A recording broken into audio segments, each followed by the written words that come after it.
Assalamualaikum warahmatullahi wabarakatuh.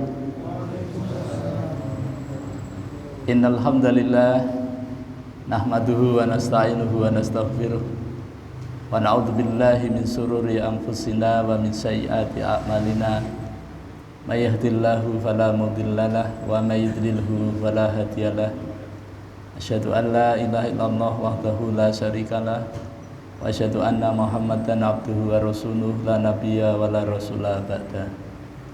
Allahumma shalli wa sallim wa barik ala hadzal nabiyil karim wa ala alihi wa sahbihi ajma'in, amma ba'd. Qala Allah ta'ala fil Qur'anil Karim, a'udzu billahi minasyaitonir rajim. Ya ayyuhalladzina amanu taqullaha haqqa tuqatih wa la tamutunna illa wa antum muslimun. Ya ayyuhan nasu taqu rabbakumul ladzi khalaqakum min nafsin wahidah wa khalaqa minha zawjaha wa batha minhuma rijalan katsiran wa nisaa'a wattaqullaha alladzi tasaaluna bihi wal arham innallaha kana 'alaikum raqiba. Ya ayyuhalladzina amanu taqullaha wa qulu qawlan sadida yuslih lakum a'malakum wa yaghfir lakum dzunubakum wa may yuti'illaha wa rasulahu faqad faza fawzan 'azima. Fa inna asdaqal haditsi kitabullah wa khairul hadi hadi Muhammadin sallallahu alaihi wasallam wa syarrul umuri muhdatsatuha wa kullu muhdatsatin bid'ah wa kullu bid'atin dhalalah wa kullu dhalalatin finnar. Ma'asyiral muslimin, jamaah salat maghrib mushola Miftahul Jannah yang dirahmati Allah Subhanahu wa taala. Hari kita kembali bersyukur kepada Allah biqauli alhamdulillah wa syukrulillah atas nikmat rahmat dan nikmatnya kepada kita, terutama nikmat hidayah berupa iman dan Islam. Ini merupakan nikmat yang terpenting dalam hidup kita, karena diterima atau tidaknya amal manusia tergantung manusia itu beriman atau tidak. Atau dengan kata lain, Allah memberikan nikmat hidayah atau tidak kepada manusia itu. Nikmat kesehatan, nikmat panjang umur, nikmat waktu luang yang Allah berikan kepada kita, sehingga dengan nikmat itu kita dapat melaksanakan sebagian dari perintah Allah, yakni melaksanakan sholat fardu maghrib secara berjamaah di tempat yang kita cintai ini.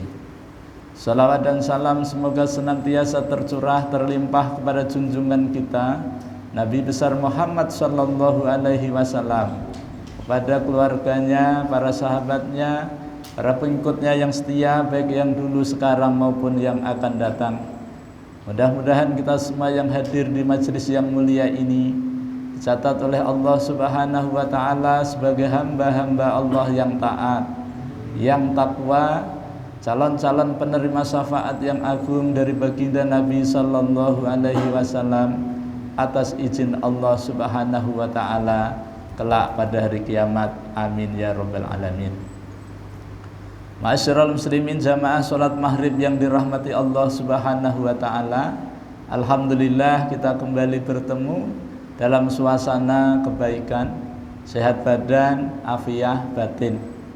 Ini merupakan nikmat Allah yang wajib kita syukuri agar Allah senantiasa menambahkan nikmatnya kepada kita. Jangan sampai kita termasuk orang-orang yang kufur nikmat, yaitu menggunakan nikmat Allah dipakai untuk maksiat, menggunakan nikmat Allah dipakai untuk melakukan perbuatan yang mengundang murkanya Allah Subhanahu wa taala. Ketahuilah sesungguhnya azab Allah amat sangat pedih. Ma'asyiral muslimin, jamaah salat maghrib yang dirahmati Allah Subhanahu wa taala, kita masih melanjutkan tema kita, yaitu Ma'rifatul Quran fi Tarjamatil Quran. Karena kita masih berada di bulan Syawal, bulan peningkatan amal soleh kita. Insya Allah bagi Bapak Ibu yang belum lengkap melaksanakan puasa Syawal, maka masih ada peluang, ya, sisa waktu yang ada insya Allah. Karena orang yang melaksanakan puasa sunnah di bulan Syawal, maka akan dinilai seperti orang yang sholat, seperti orang yang puasa, maksudnya seperti orang yang puasa setahunan, ya.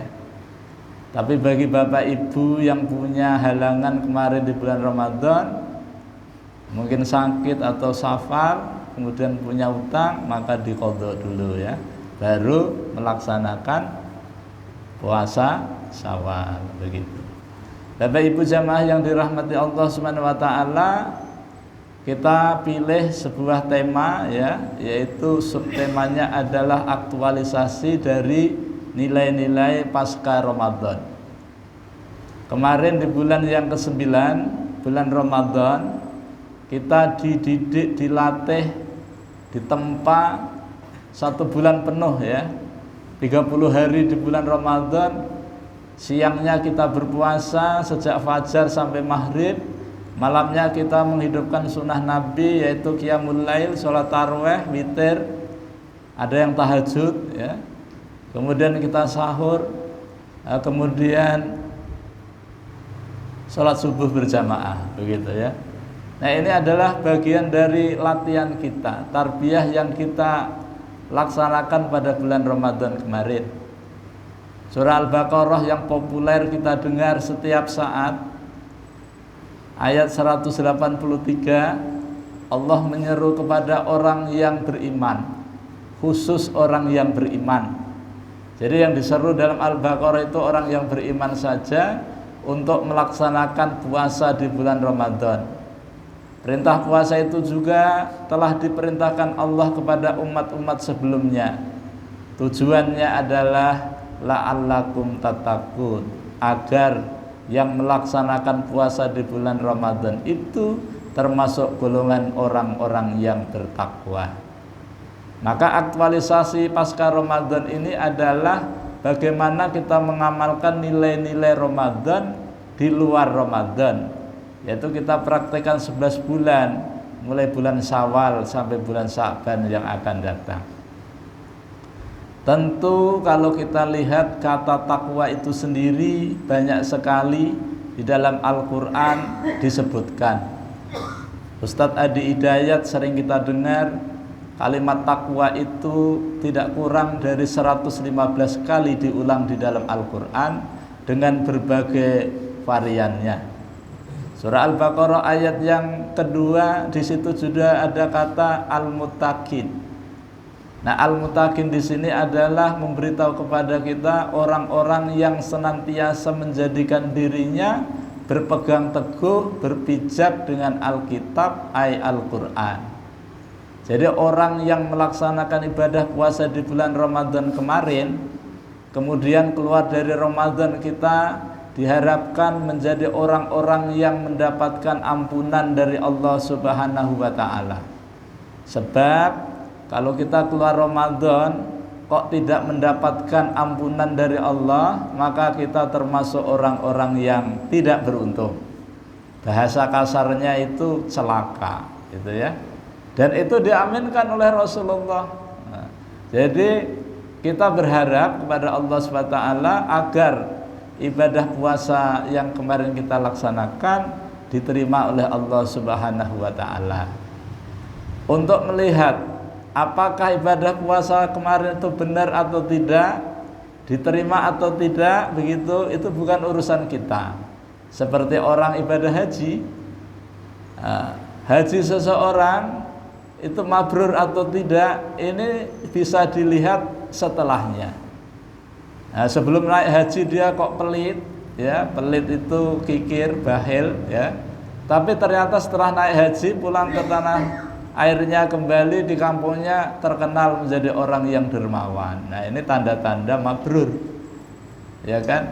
Tapi kalau nggak ada perubahan sebelum dan setelahnya, berarti haji kita entah kemana, gitu, ya. Apalagi ibadah haji yang sering kita saksikan ini, ya, mungkin 2 tahun yang dulu, ya, karena kita sudah hampir 2 kali tidak melaksanakan ibadah haji. Bapak Ibu jamaah yang dirahmati Allah Subhanahu wa taala, kalimat takwa yang sekian banyak diulang di dalam Al-Qur'an, kita sudah sering mendengar tentang pengertiannya. Menurut Abdullah ibnu Abbas, takwa itu secara sederhana adalah melaksanakan perintah Allah, meninggalkan seluruh yang dilarang. Jadi kalau kita itu buka Quran, di sana ada perintah, kemudian kita laksanakan sesuai dengan kesanggupan kita, maka kita termasuk orang yang bertakwa. Dengan catatan kaifiyah, tata cara kita beribadah sesuai dengan sunnah Nabi. Tidak asal melaksanakan ibadah, tetapi kita beribadah sesuai dengan tuntunan. Kalau di dalam Al-Quran ada perintah tentang zakat, maka kita tunaikan zakat itu bagi yang mampu. Kalau di dalam Al-Quran ada perintah untuk menolong saudaranya, maka kita juga melaksanakan. Kalau di dalam Al-Quran ada perintah untuk menegakkan hukum qisas, maka penerapan hukum qisas itu menjadi wajib. Bagaimana tata caranya, itu diatur di dalam sunnah Nabi. Nah, oleh karena itu orang yang bertakwa itu adalah orang yang senantiasa melaksanakan perintah Allah, kemudian meninggalkan semua yang dilarang. Ini takwa. Nah, nilai takwa ini bisa didapatkan melalui sarana puasa kemarin. Nah, mudah-mudahan puasa kemarin itu menghantarkan kita menjadi orang-orang yang bertakwa. Nah, orang yang bertakwa itu oleh Allah dijelaskan bagaimana ciri-cirinya. Ciri-ciri orang yang bertakwa itu dijelaskan surah Al-Baqarah ayat 3 dan 4, yaitu orang yang senantiasa beriman kepada yang gaib, mendirikan sholat, ya kan, menunaikan infak. Nah, begitu. Jadi ada 3, beriman kepada yang gaib, mendirikan sholat, berinfak. Yang diinfakkan, yang dibelanjakan, yang dihabiskan itu adalah sebagian dari rezeki yang Allah anugerahkan kepada mereka. Mereka siapa? Mereka yang bertakwa. Kemudian pada ayat 4 Allah jelaskan ciri yang keempat adalah mereka senantiasa beriman, percaya kepada apa yang diturunkan kepada Rasulullah yaitu Al-Quran. Dan yang kelima terhadap hari akhir, yakin. Ada yang ketinggalan. Kitab-kitab sebelum Al-Quran juga kita harus beriman, harus percaya, tapi kita tidak wajib taat. Karena apa? Karena sudah disempurnakan di dalam satu kitab yaitu Al-Quran. Masyarul muslimin jamaah yang dirahmati Allah Subhanahu wa taala, mari kita agak ke sini ya, kita praktekkan takwa ini gitu ya, sebagai perwujudan puasa kita kemarin. Kita buka surah yang keempat. Surah keempat itu surah An-Nisa, ayat yang ke-36 ya, ayat 36. Allah Subhanahu wa taala berfirman, a'udzubillahi minasyaitonirrajim, wa'budullaha wa la tusriku bihi syai'a. Di situ waqaf kili, jadi utama berhenti, walaupun diteruskan juga boleh. Tapi di sini Allah membagi ayat ini menjadi 2 bagian. Kita disuruh oleh Allah Subhanahu wa taala untuk berbuat baik kepada Allah. Yang dimaksud berbuat baik kepada Allah di sini adalah beribadah. Kita disuruh menyembah Allah tanpa menyekutukan dengan sesuatu apapun. Jadi Allah menyuruh kita ini supaya kita berbuat baik. Berbuat baik kepada Allah disebut ibadah. Sesuatu dikatakan ibadah kalau ada perintah, ada tuntunan. Nah, karena ayat ini sifatnya umum, ya, artinya ibadah ini menjadi satu tempat yang global. Nanti di dalamnya itu macam-macam, sehingga kegiatan manusia itu sejak bangun tidur sampai tidur kembali ini sesungguhnya bisa dikemas dalam bentuk ibadah. Karena apa? Karena kita memulainya dengan memohon pertolongan kepada Allah dengan membaca bismillah. Pekerjaan yang baik apabila diawali dengan bacaan bismillah, maka akan diberikan pahala oleh Allah SWT. Sebaliknya, kata Imam As-Suyuti di dalam tafsirnya, Tafsir Al-Jalalain, bahwa orang yang melakukan perbuatan baik yang tidak diawali dengan bacaan basmalah, maka terputus pahalanya. Nah, oleh karena itu, seluruh agenda kegiatan kita, aktivitas kita setiap hari ini bisa menjadi ibadah, ya, apabila kita tahu caranya. Nah, jadi ibadah ini macamnya banyak sekali. Tetapi Bapak Ibu, yang dulu kami sampaikan di sini adalah itu terangkum di dalam surah Al-Fatihah. Surah Al-Fatihah juga dibagi dua, hubungan yang separuh untuk Allah, separuh untuk hamba-hambanya. Makanya kalau Al-Fatihah ini dikaji di dalam kitab Tafsir Ma'rifatul Quran, maka kita bisa lebih jelas lagi. Ternyata luar biasa bacaan bismillah itu. Ma'asyiral muslimin, jamaah yang dirahmati Allah Subhanahu wa taala, kenapa Allah melarang kita beribadah kepada Allah itu dengan menyekutukan Allah dengan sesuatu? Yang dimaksud menyekutukan Allah pada ayat ini adalah riya. Jadi kita tidak boleh melakukan amal soleh, amal baik, kemudian di situ ada riya menungganginya. Apa itu riya? Riya adalah orang yang beramal. Orang itu muslim, mukmin, beramal untuk mengharap ridhonya Allah, tapi juga kepengen dilihat oleh selain Allah. Jadi ingin dilihat oleh orang lain bahwa kita ini ternyata beramal. Ya gitu ya. Kalau kita zakat itu lalu diekspos ke sana kemari, kemudian ditayangkan di media-media elektronik, ya, dan sebagainya. Kalau sampai salah niat, maka bubar amal itu. Tapi kalau kita niatnya untuk syiar, kemudian dakwah, memberi contoh kepada yang lain, agar kita itu tertarik dengan perilaku orang tersebut, maka itu bagus sekali. Makanya di dalam Al-Baqarah itu ayat 269, 270 itu dijelaskan bahwa kita itu berbuat baik, sedekah, infak, apa saja, terang-terangan itu baik. Tetapi kalau kita mampu menyembunyikan sedekah kita itu lebih baik. Makanya dalam metode 8M di situ ada pemberitahuan dalam bentuk perbandingan yang baik dengan yang lebih baik, mana yang dipilih, kan begitu ya.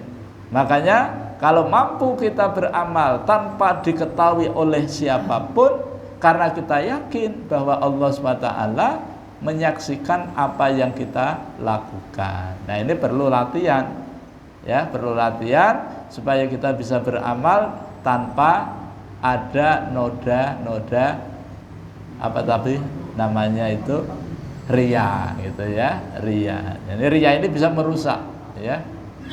Makanya Nabi itu mewanti-wanti kepada kita supaya kita itu waspada dengan yang namanya syirik kecil, syirik halus, yaitu riya itu. Ya, jadi Rasul itu mengibaratkan riya itu seperti semut hitam berada di atas batu hitam, berada di malam yang gelap tanpa ada sinar. Makanya sulit sekali untuk menentukan ini ikhlas atau riya ini, gitu ya. Tapi walau bagaimanapun Bapak Ibu sekalian, kita kalau melakukannya itu ya dengan proses sesuai dengan apa yang dicontohkan oleh Rasulullah, apa yang dimauin oleh Allah dalam surah Al-Bayyinah ayat 5, ya, Allah tidak menyuruh kita untuk melakukan sesuatu kecuali kita melakukannya dengan ikhlas, ya, maka insya Allah sekecil apapun kita akan mendapatkan nilai dari Allah Subhanahu wa ta'ala. Bapak Ibu yang dirahmati Allah, apa saja yang bisa kita kerjakan sebagai bentuk ibadah kita kepada Allah, sebagai hablum minallah, hubungan kita secara vertikal antara hamba Allah dengan Allah. Contohnya sholat. Nah, ketika kita sholat tidak boleh riya kita, ya gitu kan? Kemudian apalagi puasa. Puasa juga tidak boleh riya. Ada ya Pak ya? Puasa riya itu ada ya? Jarang ya puasa riya. Ya, satu ibadah puasa ini kayaknya sulit untuk riya. Yang ada nggak ikhlas, nah itu ada. Kalau riya itu enggak, karena dia luar biasa kok. Nilai-nilai puasa itu luar biasa. Nilai takarubnya itu merasa diawasi oleh Allah itu memang sungguh-sungguh ya. Kurang 1 jam gelap gitu, mataharinya sepertinya tenggelam gitu kayak maghrib. Tapi kita yakin melihat jam ternyata baru jam 6, kurang setengah jam lagi buka. Tetap aja sabar menunggu. Nah gitu. Kenapa? Karena dia yakin bahwa belum sampai waktunya berbuka. Itulah orang. Makanya Allah menyatakan di dalam hadis qudsinya itu ibadah-ibadah yang lain itu dikasih tahu itu ya. Kalau sholat jamaah sekian, kalau zakat sekian, kalau menyantuni anak yatim sekian. Tapi kalau puasa ini diberikan oleh Allah khusus dan itu dirahasiakan. Bapak Ibu yang dirahmati Allah Subhanahu wa taala, pokoknya bentuk-bentuk ibadah di dalam Al-Qur'an itu banyak sekali, ya. Banyak sekali. Oleh karena itu, ketika kita melakukannya itu adalah bagian dari kita berbuat baik kepada Allah Subhanahu wa taala. Kenapa kita harus berbuat baik kepada Allah Subhanahu wa taala? Karena Allah telah berbuat baik kepada kita. Apa bentuknya? Kita dulu nggak ada, Allah adakan. Dulu kita di dalam perut, Allah keluarkan. Ya kan? Kan yang mengeluarkan kita Allah. Ibu kita yang melahirkan, bapak-bapak yang memiliki, begitu ya. An-Nahl 78 ya. Wallahu akhrajakum min butuni ummahatikum la ta'lamuna syai'a wa ja'ala lakum sam'a wal absara wal af'idah la'allakum tashkurun. Nah begitu. Dan Allah lah yang mengeluarkan kalian dari perut ibu kalian. Ketika itu kalian dalam keadaan tidak tahu apa-apa, tidak bisa apa-apa, tidak punya apa-apa. Maka Allah menjadikan kalian potensi untuk berkarya, ya. Maka Allah berikan pendengaran, penglihatan dan hati agar kalian bersyukur. Bersyukur itu adalah menggunakan nikmat Allah dipakai untuk ketaatan kepada Allah. Kalau sebaliknya itu namanya kufur. Kemudian di dalam surah An-Nisa tadi yang 36 tadi, bagian yang kedua itu kita dianjurkan untuk berbuat baik kepada 9 golongan. Jadi setelah kita berbuat baik kepada Allah dalam bentuk ibadah, maka kita dianjurkan oleh Allah agar kita berbuat baik kepada sesama. 9 golongan itu Allah jelaskan, wabil walidaini ihsana, dan terhadap kedua orang tua hendaknya kalian berbuat baik. Jadi prioritas pertama ketika kita itu melakukan kebaikan, maka berbuat baik kepada kedua orang tua itu yang menjadi prioritas utama. Nah, kalau Roma Irama itu di dalam syairnya itu jelas gitu ya, kita disuruh menghormati orang tua gitu ya, karena orang tua itu luar biasa gitu ya. Kemudian apa yang kita lakukan kepada orang tua, berbuat baik kepada orang tua, ini adalah wujud anak yang berbakti. Jadi anak yang berbakti kepada orang tua itu adalah berbuat baik. Apa yang bisa kita lakukan sesuai dengan kesanggupan kita. Kalau orang tua kita minta tolong, minta bantu, kita bantu. Kalau orang tua kita menyuruh kita untuk melakukan sesuatu, selama itu tidak bertentangan dengan syariat, maka kita laksanakan. Orang tua sering nyuruh kita belajar, tapi kita koler dulu. Sekarang sih rajin gitu ya, karena sudah tahu manfaat daripada belajar itu sendiri. Ulun secara pribadi itu menyesal, kenapa kok dulu saya nggak mau disekolahkan tinggi-tinggi gitu. Karena dulu koler. Ternyata sekarang setelah buka Quran, banyak orang-orang kafir yang menyesal di akhirat itu. Sudah nggak bisa lagi mengubah nasibnya. Wah, ini masih di dunia ini, masih bisa mengubah nasib kita gitu kan. maka kita ubah. Wah, jadi tahun 90 sekolah lagi gitu kan. Sampai sekarang masih sekolah. Nah, jadi sekolah terus. Bapak yang pensiun dosen UNAP masih tetap sekolah. Tapi sekolahnya tidak duduk di bangku kan. Nah, lesehan gitu kan. Kenapa? Karena memang Allah menyuruh kan melalui Rasulnya agar kita menuntut ilmu. Dan menuntut ilmu itu wajib bagi muslim laki dan perempuan. Dan nggak ada batasannya. Sejak lahir sampai menjelang wafat. Nah, ternyata rahasianya kenapa kok panjang? Supaya kita mengetahui hakikat hidup kita. Hidup kita ini hakikatnya itu untuk apa gitu ya.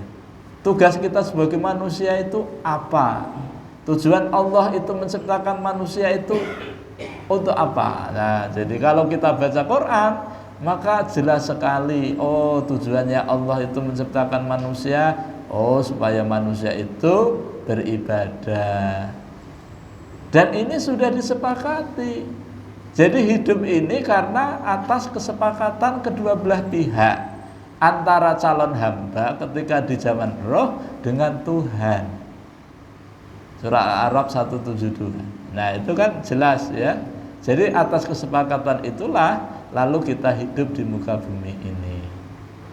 Nah, setelah itu bagaimana? Kalau sudah tahu, oh ternyata ibadah, bagaimana cara ibadahnya? Nah, itulah perlu belajar. Jadi banyak macam-macam ilmu yang bisa kita dapatkan melalui bangku sekolah, melalui pesantren, majelis-majelis taklim, ya. Ya, pokoknya di mana saja gitu ya. Apalagi sekarang ini ada media online yang kita mau perlu apa saja ada. Mau tanya apa saja itu kok ada gitu ya. Masya Allah ya. Mau buka kitab namanya apa saja, karena kan jutaan macam nama-nama kitab itu. Yang di pesantren dulu yang kita pelajari itu hanya beberapa aja. Itu aja sudah memerlukan waktu puluhan tahun ya kan gitu ya. Nah, sekarang dipermudah lagi. Yang melalui online kita buka mau tanya rumahnya Pak Haji Hasbulah di mana, itu diarahkan loh, jadi tahu gitu. Belok sini kiri kanan sampai kebablasan dibilang juga. Nah, itu namanya Google Map itu ya. Nah, apalagi kita itu akan menuju suatu tempat di mana tempat yang belum pernah kita survei. Kita bayangannya aja belum pernah, yaitu alam akhirat. Digambarkan di dalam Al-Quran, lalu kita jadi tahu bagaimana caranya menjadikan Quran sebagai Google Map-nya gitu ya. Jadi Quran itu sebagai petunjuk agar manusia itu tidak tersesat baik di dunia terlebih nanti di akhirat. Bapak Ibu yang dirahmati Allah SWT, itu adalah bagian dari kita berbakti kepada orang tua yang bisa kita lakukan sebagai prioritas pertama. Yang kedua, wabidil kurba. Yang kedua, kita berbuat baik dengan kerabat. Kerabat itu saudara dekat yang ada hubungannya dengan kita, itu kerabat. Maka sebelum kita melakukan kepada yang lain, setelah kita berbuat baik kepada kedua orang tua, maka kita dianjurkan untuk berbuat baik kepada kerabat kita. Ketika kita mau bersedekah, sebelum kita serahkan kepada orang yang jauh-jauh sana, maka dikontrol dulu, ditengok dulu, di kerabat kita ada nggak yang memerlukan. Kalau ada, maka ini yang utama. Pahalanya 2 kali lipat dibandingkan dengan yang bukan kerabat. Kalau yang bukan kerabat cuma 1 aja, pahala sedekah. Tapi kalau kerabat, selain pahala sedekah, kita mendapatkan pahala silaturahmi. Kenapa? Kita berkunjung mendatangi saudara kita tadi, silaturahmi, ya kan? Kemudian juga kita memberikan sesuatu kepada kerabat kita. Kemudian golongan yang ketiga, wal yatama, yaitu orang-orang yatim. Oh, bukan orang ya, kalau yatim itu anak-anak yatim. Kalau orang yatim ya Pak Haji Hasbulah ya yatim ya. Nah gitu. Tapi ini anak-anak yatim. Anak yatim yang ditinggal mati orang tuanya, yaitu ayahnya sebagai tulang punggung yang memenuhi kebutuhannya, ternyata Allah panggil yang tinggal tersisa ibu dan anaknya. maka ibunya janda, anaknya yatim. Inilah yang perlu disantuni. Tapi harus waspada, hati-hati tata cara menyantuni anak yatim. Kalau di situ ada jandanya, maka hati-hati jangan sampai salah niat. Kadang-kadang perselingkuhan itu terjadi karena kebaikan kita ini. Tadinya mengangkat anaknya sebagai anak asuh, ternyata ibunya diangkat juga. Nah, begitu. Kenapa? Ya, begitulah gitu ya. Bapak Ibu yang dirahmati Allah SWT, maka menyantuni anak yatim bagian dari kebaikan yang diperintahkan oleh Allah. Nah, jadi kalau kita menyaksikan orang yatim kemudian kita tidak menyantuninya, tidak menyayanginya, tidak mengasihinya, kita termasuk orang-orang yang mendustakan agama. Dalam surah Al-Ma'un ya Pak ya, Al-Ma'un itu di sana dikatakan ara'aital ladzi yukadzibu biddin fadzalikal ladzi yad'ul yatim. Jadi tahukah kalian siapakah orang yang mendustakan agama itu? Allah jawab sendiri supaya kita tidak usah mikir. Pendusta agama itu adalah orang yang menghardik anak yatim, orang yang tidak memberikan bantuan, tidak peduli terhadap nasib anak yatim. Nah, oleh karena itu, supaya kita tidak termasuk pendusta agama, maka kita berbuat baik kepada anak-anak yatim yang mereka perlu kasih sayang, perlu belayan kita, perlu bantuan, uluran tangan dari kita.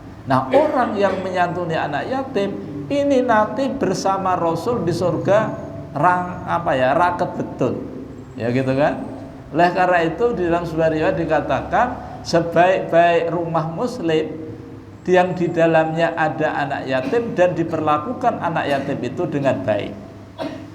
Sebaliknya seburuk-buruk rumah muslim yang di dalamnya ada anak yatim tidak diperlakukan dengan baik.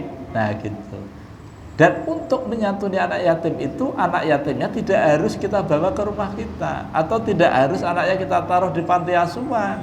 Kita data di mana ada yatim, biarlah anak yatim ikut dengan orang tuanya. Keperluannya apa kita kasantuni, begitu, sehingga kita tidak memisahkan kasih sayang antara ibu dengan anak. Kadang-kadang kita justru membantu tapi malah berbuat jahat, memisahkan antara ibu dengan anaknya. Yang sering kan gitu, ditampung di panti asuhan gitu ya. Apalagi nanti kalau salah-salah niat gitu ya kan. Ini maaf, ini contoh di Jawa, Surabaya, teman itu lama nggak berjumpa gitu. Begitu ketemu tahun 2011 di Surabaya, loh dulu kan nyopir bis itu, bis Damri Surabaya gitu. Sekarang pensiun, apa pekerjaannya? Oh, saya owner panti asuhan, kayak perusahaan panti asuhan kayak PT gitu. Jadi owner katanya. Wah, nah terus gimana itu kegiatan owner itu? Ya sudah seperti pada umumnya. Wah, ternyata banyak bantuan-bantuan mengalir ya, tidak hanya untuk yang disantuni itu anak yatimnya, tapi keluarga-keluarganya juga mendapat imbas kebaikan itu ya. Nah, makanya kita mesti harus waspada terhadap program ya sosial ini. Bapak Ibu jamaah yang dirahmati Allah SWT, kemudian yang selanjutnya, yang keempat, yang perlu kita berbuat baik adalah kita berbuat baik kepada orang-orang miskin. Ya, tadi kan al-yatama wal masakina, orang-orang miskin. Jadi orang-orang miskin yang ada di sekitar kita ini wajib kita berbuat baik karena memang mereka punya hak dari kita dan kita punya kewajiban untuk memperlakukan mereka dengan sebaik-baiknya.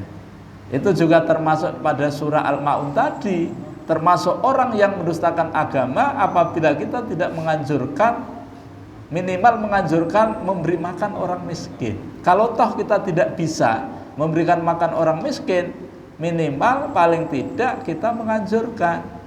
Kita tidak bisa membantu, nah kita share informasi, ini perlu bantuan gini, maka orang yang membantu karena informasi dari kita, maka kita mendapatkan nilai atau manfaatnya. Bapak Ibu yang dirahmati Allah SWT, yang kelima, yang selanjutnya kepada siapa kita harus berbuat baik. Yang kelima adalah tetangga dekat dekat. Tetangga dekat.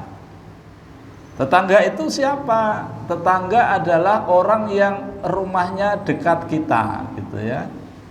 Ke depan 40 rumah, ke belakang 40 rumah, ke kanan 40 rumah, ke kiri 40 rumah. Itulah tetangga kita.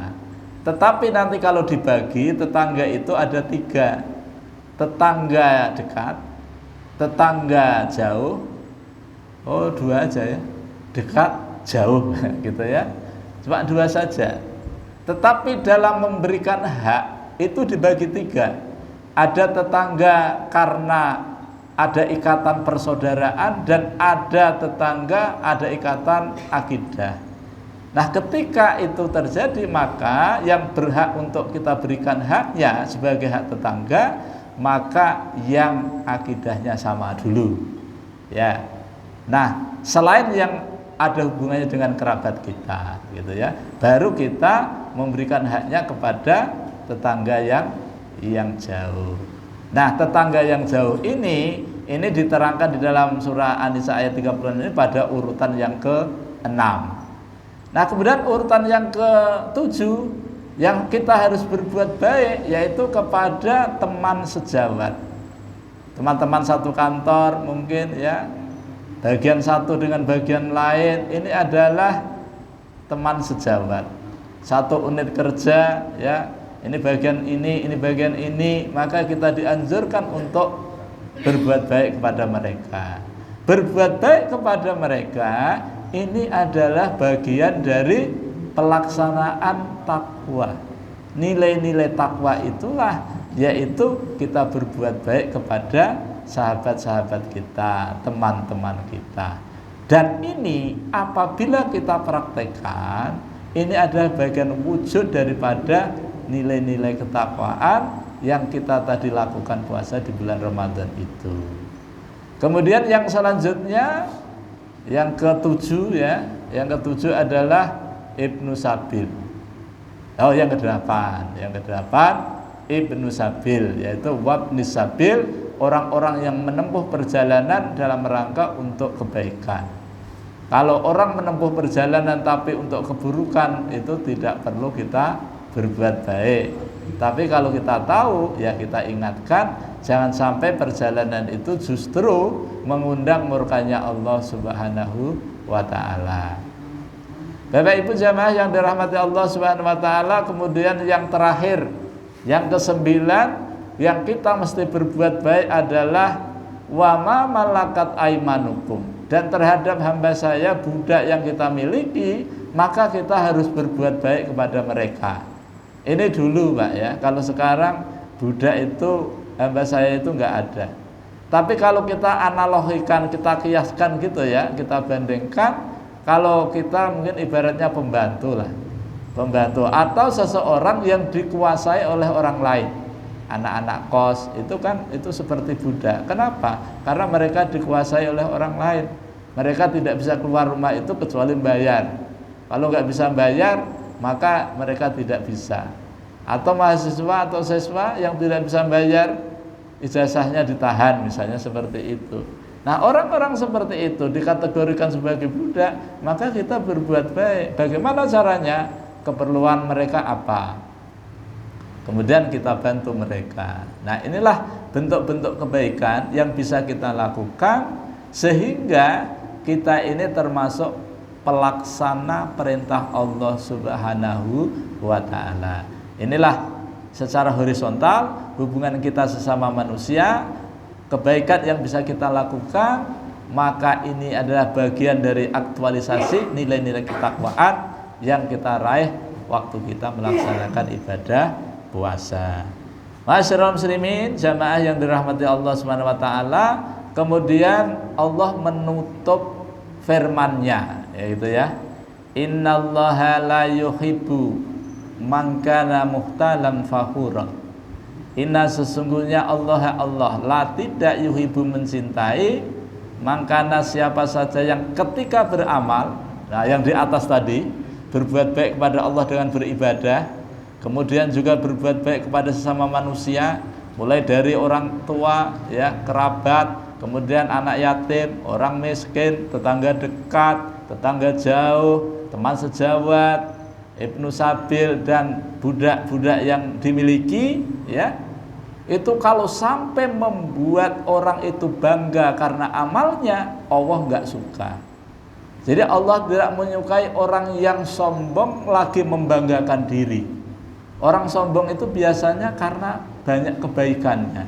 Jarang orang sombong itu karena keburukannya, itu jarang. Orang yang sombong, misalnya yang disombongkan harta, karena Allah berikan kelebihan harta, dia sombongkan dengan hartanya itu. Di dalam Al-Quran dijelaskan, dicontohkan kepada kita siapa mereka. Dalam surah Al-Qasas itu diterangkan Qarun. Ternyata Qarun itu adalah orang yang diabadikan dalam Al-Quran sebagai contoh orang kaya yang sombong.